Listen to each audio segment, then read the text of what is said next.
자산 증가에 보면 1억 4천의 증가가 이루어지기 때문에 약 9,500만 원의 출처불명의 돈이 나오는다는 것이지요. 이 부분 다 검증하고 나오셨습니까? 매년 이 소득 신고 대상이 아닌 연금 등이 한 4천만 원 정도 매년 있고 또 자녀 결혼 축의금이 있고 하기 때문에 충분히 소명이 된다 이렇게 말씀을 드리겠고요. 예, 성일종 의원입니다. 후보자님, 저는 그 재산의 형성과 재산 형성과 관련된 과정에 대해서 좀 질문을 하도록 그렇게 하겠습니다. 표가 안 나오나요? 표를 좀 보여주셨으면 좋겠는데 표를 좀 띄워주시죠. 그러면 이렇게 하겠습니다. 제가 좀 저 앞에 보시면 후보자님 2014년도에 국회의원을 하시면서 총 수입액이 9,900만 원, 약 한 1억 정도가 돼요. 그런데 지출을 보면 이 카드로서 사용하신 게 8,600이고 기부금으로 4천만 원 정도를 쓰셨어요. 수입보다 지출이 훨씬 많습니다. 그래서 지출이 2,700만 원 정도가 더 쓰신 거예요. 그런데 국회의원을 하시면서 자산을 신고한 거에 보면 3,800만 원의 증가가 이루어지거든요. 그러면 6,500만 원이 어디에서 나왔는가? 이 문제가 상당히 의문이 듭니다. 두 번째, 2012년도에도 9,900만 원 정도 수입인데 카드로서 1억 2천 정도를 쓰셨고 기부금을 내신 게 4,900이에요. 그래서 수입보다 지출을 더 많이 하신 금액이 7,900이에요. 그런데 자산 증가에서는 예금이나 이런 데서 일부 빼서 쓰신 것 같아요. 4,800 정도로 4,300을 쓰셨기 때문에 기본적으로 출처 불명의 돈이 약 한 3,600만 원을 더 쓰셨어요. 그리고 세 번째, 그리고 16년도에 보면 1억 2천 정도의 세비를 받으셨는데 수입이 있으셨는데 카드로 3,800만 원을 쓰셨고 1억 3천 정도의 기부금을 내셨어요. 그러셔가지고 아마 정치인들한테 주신 것 같아요.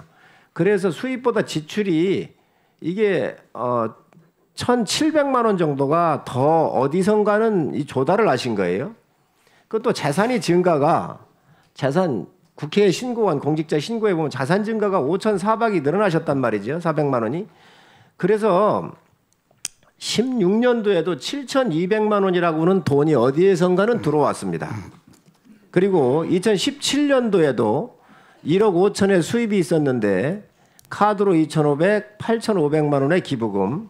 그래서 여기에서는 이 해에는 4,600만 원의 흑자가 있습니다. 그런데 자산 증가해 보면 1억 4천의 증가가 이루어지기 때문에 약 9,500만 원의 출처불명의 돈이 나오는다는 것이지요. 이 부분 다 검증하고 나오셨습니까? 예. 그러면 제가 지금부터 묻겠습니다. 이 돈이 약 1년에 후보자님 1년에 세금 내시는 게 얼마 정도 내시죠? 소득세는 이제 기부금 같은 것은 공제를 받고요. 정치 자금을 당비를 내거나 또 후원금을 낸 경우에도 공제를 받기 때문에 그렇게 소득세를 많이 내지는 않았습니다. 자, 저한테 주어진 시간이 좀 적기 때문에요. 자, 그런데 세금으로 내신 게 16년에 2천만 원을 내셨고 17년에 4,800을 내셨고 18년에 종합소득세 포함입니다. 3천만 원 이상을 내셨어요. 자, 그러면 이 세금도 약 한 1억 정도가 되고요. 그다음에 한 달에 대개 가정에서 쓰시는 생활비가 있지 않습니까? 예. 근데 생활비는 빠져 있어요. 그리고 아까 제가 유학자금을 물어봤는데 이런 것들을 다 계산하면 이 돈이 굉장한 액수로 약 10억대 증가한다는 것이죠. 어디선가는 이제 하셔야 돼요. 왜 그러냐면 여기에서 지금 부족한 돈들을 계산해 보면은 이게 한 3억 정도가 될 거고요. 아이들한테 기본적으로 유학을 가면 1년에 한 평균 1억 정도 들어가지 않습니까? 그 부분이 그래서 있고. 제가 드릴 말씀이 있다고 말씀드립니다. 자, 그래서 수입 들어오는 것보다 자산의 증가에서 굉장한 문제가 많다는 거예요. 이걸 해명을 명확하게 하셔야 돼요. 네, 하겠습니다. 우선 2014년도에 수입과 지출과 관련해서 2014년도에는 저의 장녀가 결혼을 했습니다. 그래서 축의금을 좀 받은 내용이 있어요. 그리고 이 카드 대금이 많은 부분은 장녀가 결혼을 할 때 그 식비를 카드로 지불한 것입니다. 그래서 카드 대금이 이렇게 많이 나왔지 제가 어디 가서 이렇게 많은 돈을 썼겠습니까? 그리고 저는 그 국민연금을 2015년부터 받기 시작합니다. 매월 국민연금을 받고요. 또 개인연금을 약간 들어놓은 게 있는데 그것도 받고 있고요. 또 저의 그 배우자가 보훈연금을 받습니다. 보훈연금을 1년에 뭐 한 2천만 원 이상 보훈연금을 받습니다. 그리고 2015년도에는 또 저의 아들이 혼인을 합니다. 그래서 2005년도에도 카드 사용액이 굉장히 많은 것처럼 보이는 것은 혼수 비용이라든지 또 결혼식과 관련된 비용을 모두 카드로 지불했기 때문에 그렇습니다. 그래서 2014년과 15년에는 자녀 결혼식 축의금이 상당액이 제가 보고한 것처럼 각각 1억 5천 정도 들어왔기 때문에 그것으로 충당이 되고도 남는다 이렇게 말씀을 드리고요.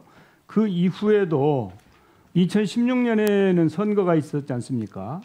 선거 때 15년에 쓰고 16년에 보전받은 보전금을 비롯해서 개인연금이나 보훈연금, 국민연금 등 충분히 소명되고도 남을 정도의 수입과 지출이 이루어졌다. 물론 제가 가계부를 쓰지 않았기 때문에 그것을 뭐 회계장부 보듯이 이렇게 말씀드릴 수는 없지만 지금 드린 말씀으로 생각해 보시면 제가 매년 이 소득 신고 대상이 아닌 연금 등이 한 4천만 원 정도 매년 있고 또 자녀 결혼 축의금이 있고 하기 때문에 충분히 소명이 된다 이렇게 말씀을 드리겠고요. 그리고 자녀 유학과 관련해서는 제가 국회의원을 하면서 금방 성 의원님 말씀하신 것처럼 그렇게 많은 돈을 들이고 유학을 시킬 수 있는 형편이 못 됩니다. 다행히 저의 딸이 다닌 학교는 이 장학금이 굉장히 많은 학교입니다.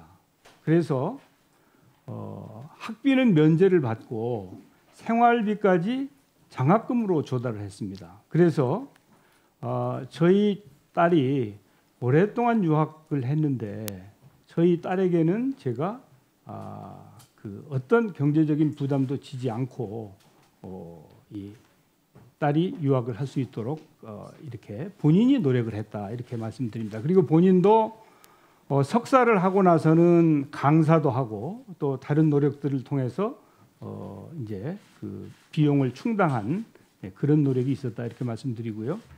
아들의 경우에는 원래 아들이 스스로 돈을 계속 조금씩 벌었습니다. 그리고 직장을 가진 적도 있고요.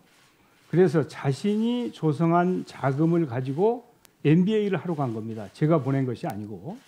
그래서 본인이 대출 받기도 하고 또 본인이 가지고 있던 돈을 쓰기도 하고 그래서 스스로가 이 학비와 생활비를 썼다. 그리고 결혼을 하고 나서는 저의 며느리가 직장을 다녔습니다. 불란서에 유학할 때 불란서에서도 직장을 다녔고 또 그 다음에 한국에 와서도 직장을 다녔고 그렇기 때문에 독립 생계 유지가 가능했다 이렇게 말씀드리고요. 지금은 이제 그 미국에서 아직도 공부가 안 끝나고 금년 5월에 끝나는데 지금은 보고 드린 것처럼 인턴 등을 통해서 충분한 소득이 있는 상태이기 때문에 자신들이 문제를 해결한 것이지 제가 이 공직자로서 그렇게 엄청난 돈을 들여서 유학을 시킬 수 있는 형편이 아니었다 이렇게 분명히 말씀드립니다.